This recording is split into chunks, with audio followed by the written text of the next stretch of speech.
Hello again. My name is Calla. I'm going to be reading Chapter 5 of Jane Eyre by Charlotte Bronte. This is once again from my mom, Jill Thompson. Here we go.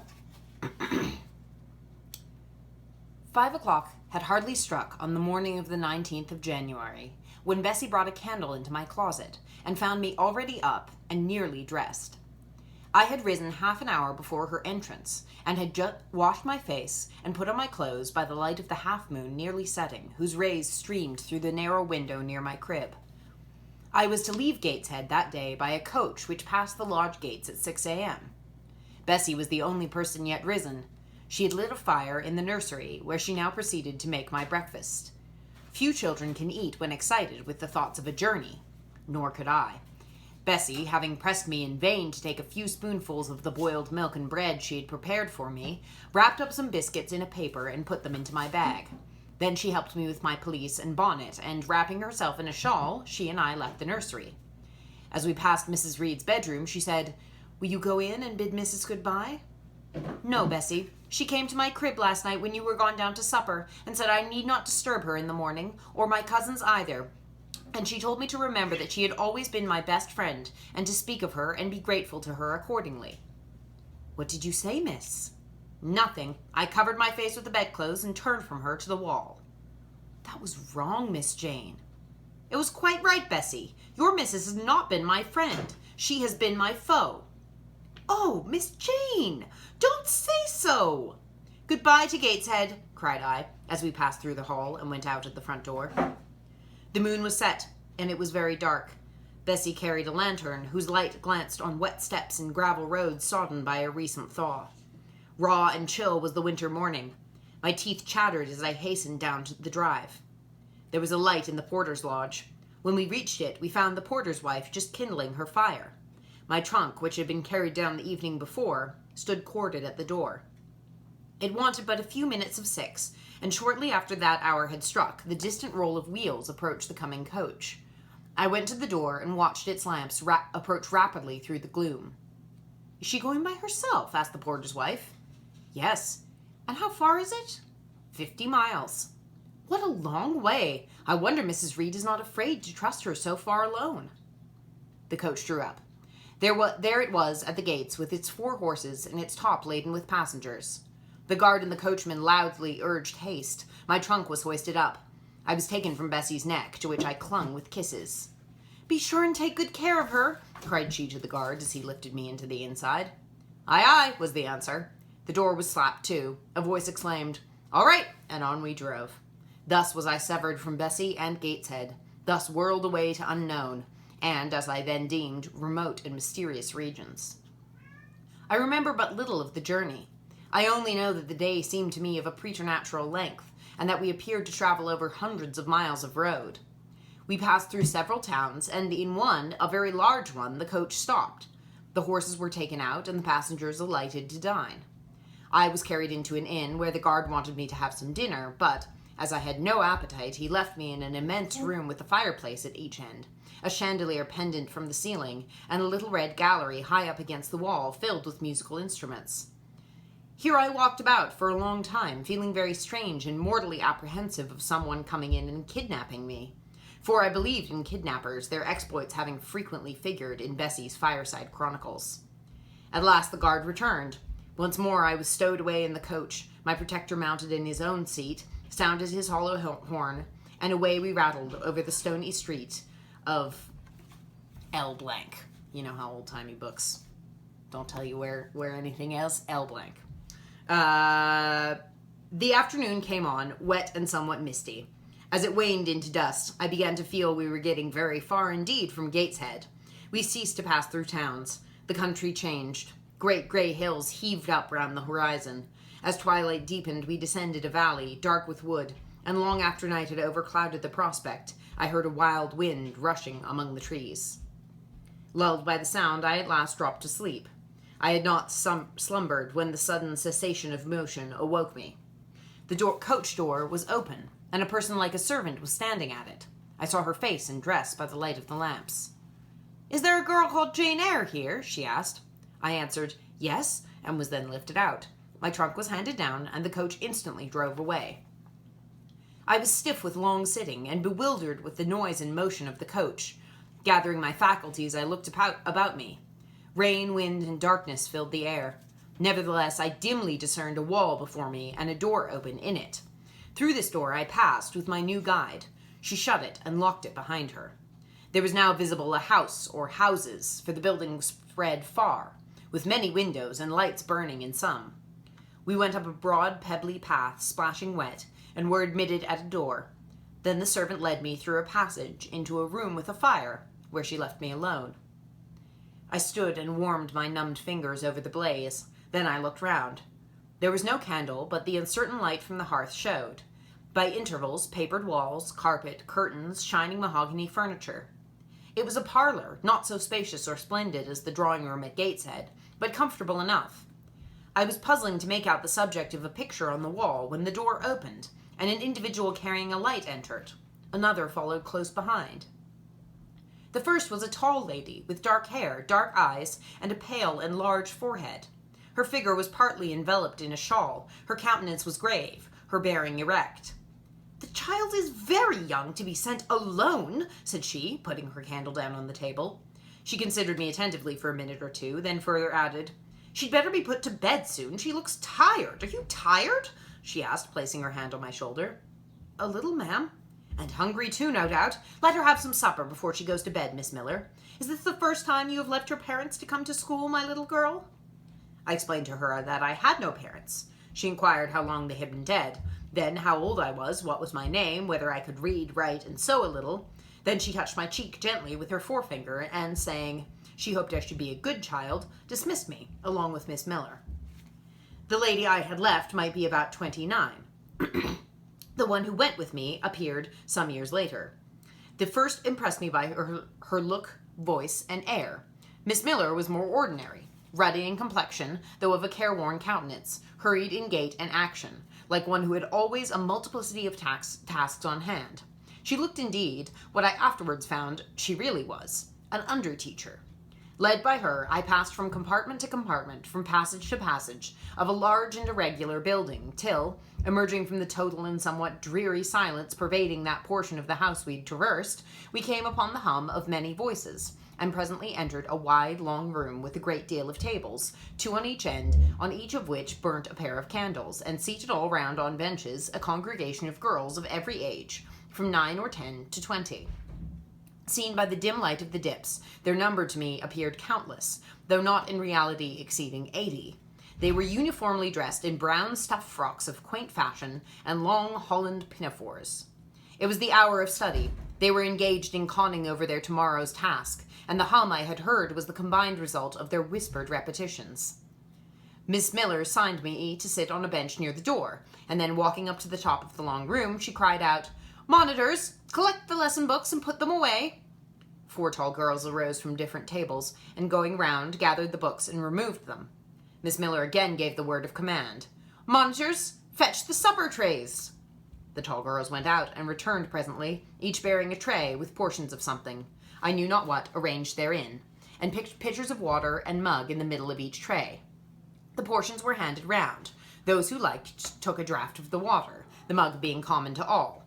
When it came to my turn, I drank, for I was thirsty, but I did not touch the food, excitement and fatigue rendering me incapable of eating.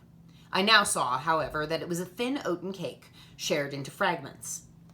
The meal over, prayers were read by Miss Miller, and the class filed off, 2 and 2, upstairs.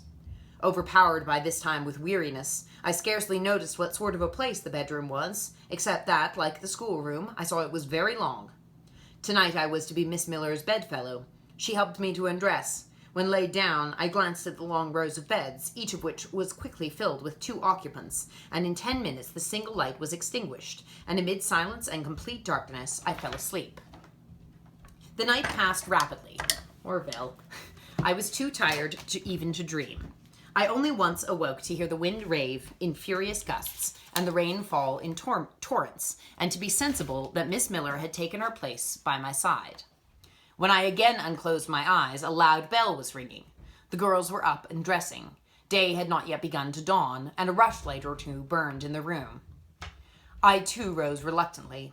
It was bitter cold, and I dressed as well as I could for shivering, and washed when there was a basin at liberty, which did not occur soon, as there was but one basin to 6 girls on the stands down the middle of the room. Again the bell rang. All formed in file, 2 and 2, and in that order descended the stairs and entered the cold and dimly lit schoolroom. Here prayers were read by Miss Miller, and afterwards she called out, "Form classes!" A great tumult succeeded for some minutes, during which Miss Miller repeatedly exclaimed, "Silence!" and "Order!" When it subsided, I saw them all drawn up in 4 semicircles before 4 chairs placed at 4 tables. All held books in their hands, and a great book, like a Bible, lay on each table before the vacant seat. A pause of some seconds succeeded, filled up by the low, vague hum of numbers. Miss Miller walked from class to class, hushing this indefinite sound. A distant bell tinkled. Immediately 3 ladies entered the room, each walked to a table and took her seat. Miss Miller assumed the 4th vacant chair, which was that nearest the door, and around which the smallest of the children were assembled. To this inferior class I was called, and placed at the bottom of it. Business now began. The day's collect was repeated, then certain texts of scripture were said, and to these succeeded a protracted reading of chapters in the Bible, which lasted an hour. By the time that exercise was terminated, the day had fully dawned. The indefatigable bell now sounded for the 4th time. The classes were marshaled and marched into another room to breakfast. How glad I was to behold the prospect of getting something to eat. I was now nearly sick from inanition, having taken so little the day before. The refectory was a great, low-ceilinged, gloomy room. On 2 long tables smoked basins of something hot, which, however, to my dismay, sent forth an odor far from inviting. I saw a universal manifestation of discontent when the fumes of the repast met the nostrils of those destined to swallow it. From the van of the procession, the tall girls of the 1st class rose the whispered words, "Disgusting! The porridge is burnt again!" "Silence!" ejaculated a voice, not that of Miss Miller, but one of the upper teachers, a little and dark personage, smartly dressed, but of somewhat morose aspect, who installed herself at the top of one table, while a more buxom lady presided at the other. I looked in vain for her I had first seen the night before. She was not visible. Miss Miller occupied the foot of the table where I sat, and a strange, foreign-looking, elderly lady, the French teacher, as I afterwards found, took the corresponding seat at the other board. A long grace was said, and a hymn sung. Then a servant brought in some tea for the teachers, and the meal began. Ravenous, and now very faint, I devoured a spoonful or 2 of my portion without thinking of its taste. But the first edge of hunger blunted, I perceived I had got in hand a nauseous mess. Burnt porridge is almost as bad as rotten potatoes. Famine itself soon sickens over it. The spoons were moved slowly. I saw each girl taste her food and try to swallow it, but in most cases the effort was soon relinquished. Breakfast was over, and none had breakfasted. Thanks being returned for what we had not got, and a second hymn chanted, the refectory was evacuated for the schoolroom. I was one of the last to go out, and in passing the tables I saw one teacher take a basin of the porridge and taste it. She looked at the others, all their countenances expressed displeasure, and one of them, the stout one, whispered, "Abominable stuff! How shameful!" A quarter of an hour passed before lessons again began, during which the schoolroom was in glorious tumult. For that space of time it seemed to be permitted to talk loud and more freely, and they used their privilege. The whole conversation ran on the breakfast, which one and all abused roundly. Poor things, it was the sole consolation they had.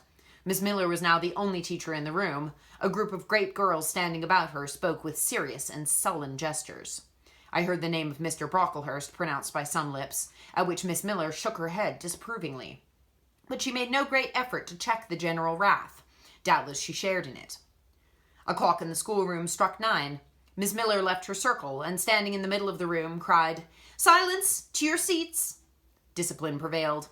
In 5 minutes the confused throng was resolved into order, and comparative silence quelled the Babel clamor of tongues.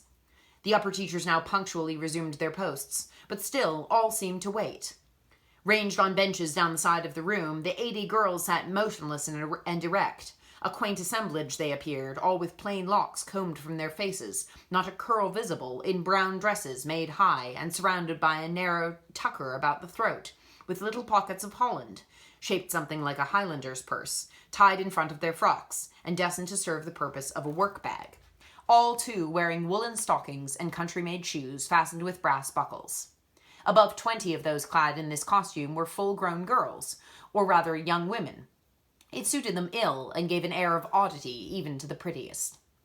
I was still looking at them, and also at intervals examining the teachers, none of whom precisely pleased me, for the stout one was a little coarse, the dark one not a little fierce, the foreigner harsh and grotesque, and Miss Miller, poor thing, looked purple, weather-beaten, and overworked, when, as my eye wandered from face to face, the whole school rose simultaneously, as if moved by a common spring. What was the matter? I had heard no order given. I was puzzled. Ere I had gathered my wits, the classes were again seated, but as all eyes were now turned to one point, mine followed the general direction, and encountered the personage who had received me last night. She stood at the bottom of the long room on the hearth, for there was a fire at each end. She surveyed the 2 rows of girls silently and gravely. Miss Miller, approaching, seemed to ask her a question, and having received her answer, went back to her place and said aloud, "Monitor of the first class, fetch the globes." While the direction was being executed, the lady consulted moved slowly up the room. I suppose I have a considerable organ of veneration, for I retain yet the sense of admiring awe with which my eyes traced her steps. Seen now in broad daylight, she looked tall, fair, and shapely. Brown eyes with a benignant light in their irids, and a fine penciling of long lashes round, relieved the whiteness of her large front. On each of her temples her hair, of a very dark brown, was clustered in round curls according to the fashion of those times, when neither smooth bands nor long ringlets were in vogue. Her dress, also in the mode of the day, was of purple cloth, relieved by a sort of Spanish trimming of black velvet. A gold watch, watches were not so common then as now, shone at her girdle.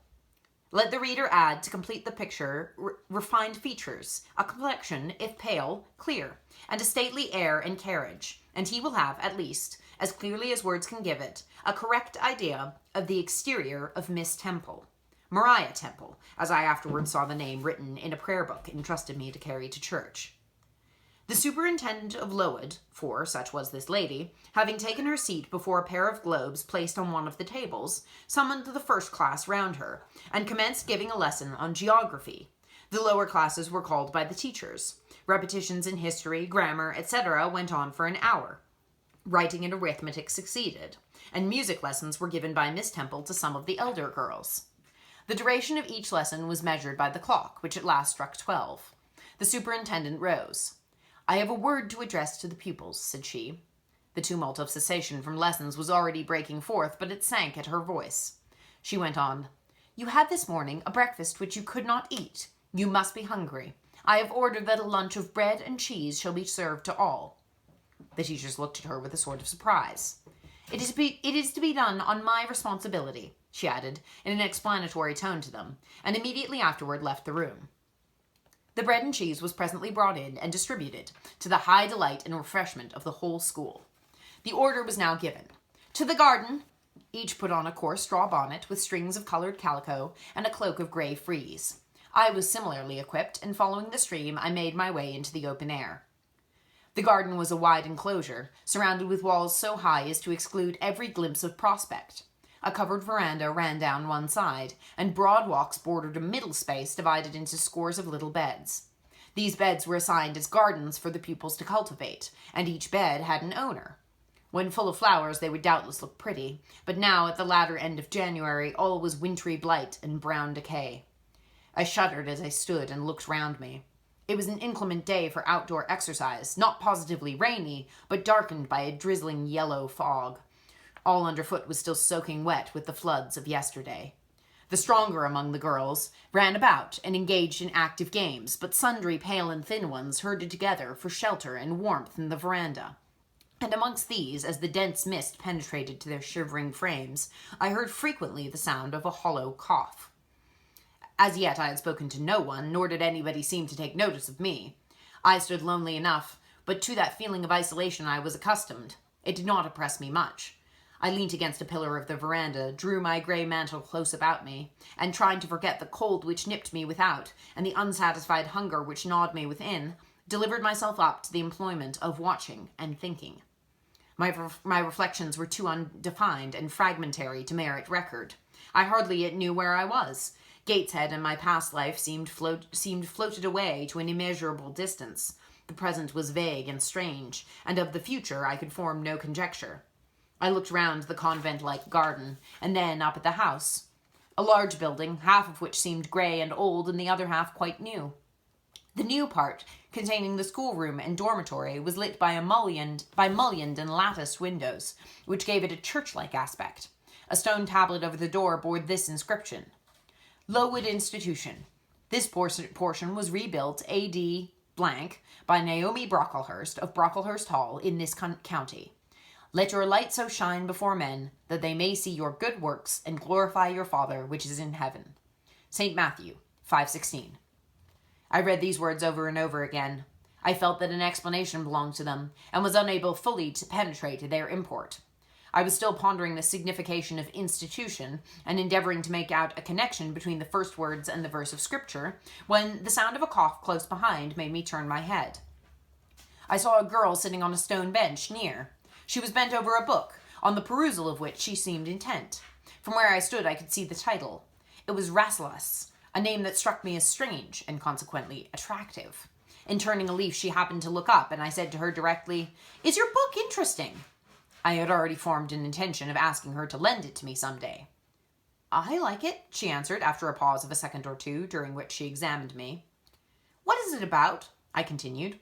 I hardly know where I found the hardihood thus to open a conversation with a stranger.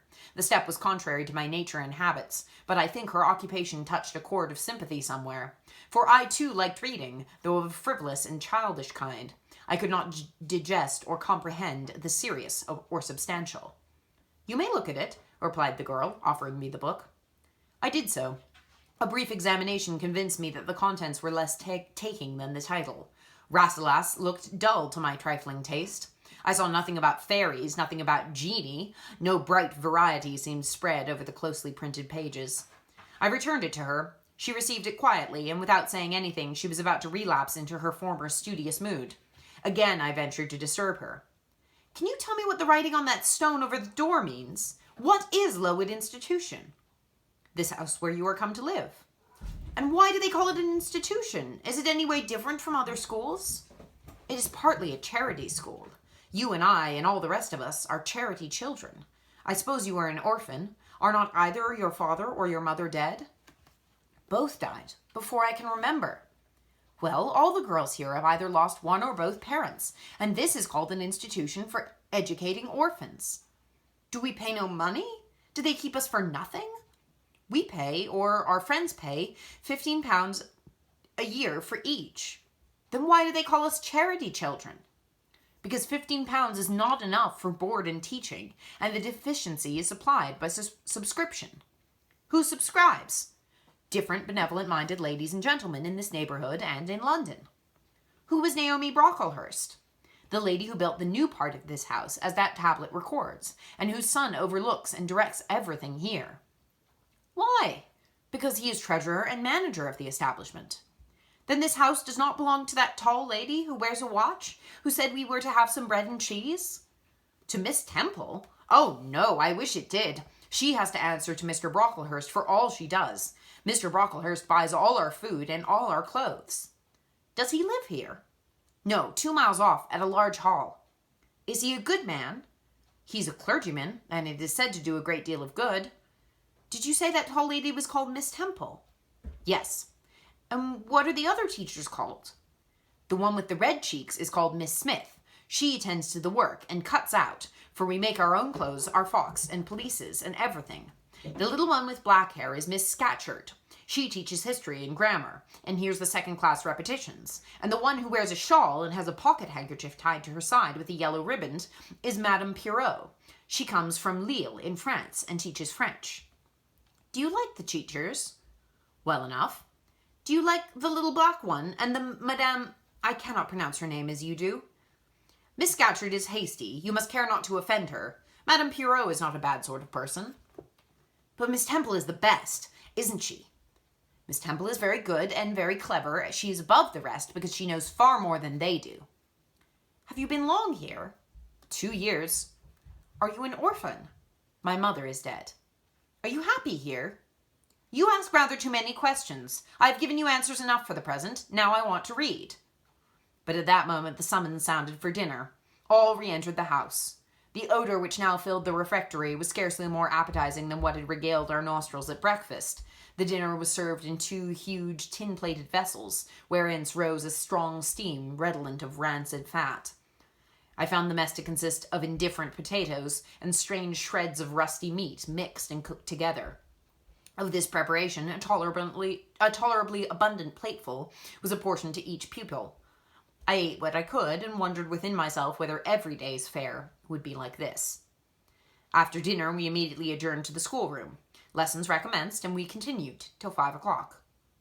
The only marked event of the afternoon was that I saw the girl with whom I had conversed in the veranda dismissed in disgrace by Miss Scatcherd from a history class and sent to stand in the middle of the large schoolroom. The punishment seemed to me in a high degree ignominious, especially for so great a girl. She looked 13 or upwards. I expected she would show signs of great distress and shame, but to my surprise she neither wept nor blushed. Composed, though grave, she stood, the central mark of all eyes. How can she bear it so quietly, so firmly? I asked of myself. Were I in her place, it seems to me I should wish the earth to open and swallow me up. She looks as if she were thinking of something beyond her punishment, beyond her situation, of something not round her nor before her. I have heard of daydreams. Is she in a daydream now? Her eyes are fixed on the floor, but I am sure they do not see it. Her sight seems turned in, gone down into her heart. She is looking at what she can remember, I believe, not at what is really present. I wonder what sort of girl she is, whether good or naughty. Soon after 5 p.m., we had another meal consisting of a small mug of coffee and half a slice of brown bread. I devoured my bread and drank my coffee with relish, but I should have been glad of as much more. I was still hungry. Half an hour's recreation succeeded, then study, then the glass of water and the piece of oatcake, prayers, and bed. Such was my first day at Lowood. That's the end of that chapter. Have a good day, everybody. I hope you're well. I'm sorry for my cats being so rowdy today, but, you know, they're cats. That's what they do. Okay, goodbye.